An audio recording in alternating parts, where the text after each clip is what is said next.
Hi everyone, welcome back to my vlog. This is vlog number 5, where we are going to be talking about the first half of Push,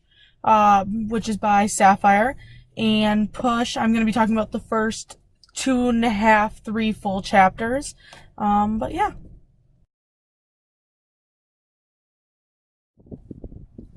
Okay, so to start off talking about Push, I just want to talk about that overall this story is a very emotionally powerful story. You know, it talks about some very descriptive things that are things that society doesn't normally like to talk about, and in recent news, like, are some pretty huge issues that are happening. It can be very disturbing, and I know I found a few things, like, when I heard them, like, kind of were sensitive for me to read about because I don't have exposure to that kind of stuff. And so yeah, so I first want to talk about that our main character of this story is a young, poor black woman who has been sexually, emotionally, and physically abused for all of her life. Her name is Precious Jones. She's from Harlem. She lives with her mother, who abuses her, physically, emotionally, and sexually, and then she has a father who pops in and out of the story, and actually rapes her, and actually is the father of both of her children. You know, I think that it's like a very disturbing thing to hear that parents are like, can be like that, and to read about that, it's even more disturbing. And I think that throughout the chapters, there is a lot of more backstory right now, and then kind of showing facts of like why Precious has such a bad life, you know, other than the obvious things, but then like how those things have affected it to have her having a worse life, like her not being able to read, and like being suspended for her being pregnant, but then like with the things with her not being able to read, like her yelling at teachers and getting in trouble because she's trying to hide the fact that she can't read. So I think it just really shows like the struggle she's going through in her life, and how it's really not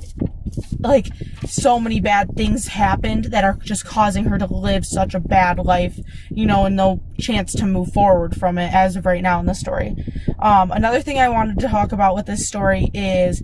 the main theme that I think there is in the story, which I saw survival. You know, and I think that most people, kind of relating this to like outside of the story, like most people have a goal, and they are able to get this goal by following the steps. You know, you go to school, you get an internship, you get jobs, you go to college, you get a degree, you know, you go on and, you know, whatever it is, you know, for me, it's med school, you know, I'm in the process of doing that. I work in a hospital, like taking all these steps, you know, and you have the support of everyone around you and the support of like your parents, you know, and I think then when you look at Precious, like she doesn't have the support of her parents, she doesn't have the support of anyone, and she's really relying on the girls that she's going to this new school for to kind of push herself through it. And I think that Precious at the age of 3 was the first time she was raped, and I think that at the age of 3 is the first time she was thrown into survival mode, you know, and she is constantly pushing to like have a better life and pushing just to survive each day, you know. She is really living by, you know, I have to live one day at a time because I might not make it to the next day. And I think that is also where our author got the title from, is that kind of her pushing through life and pushing through the bad to get to the good. And though it's going to possibly take forever, you know, she's been held back multiple years, she's had 2 kids, she's being raped and abused all the time by her parents, you know, she has so many bumps in the road, and this like is a big part of it. You know, she's in survival mode, she's trying to get herself better, and I just think that it's like such a crucial part to who she is and like what the story is.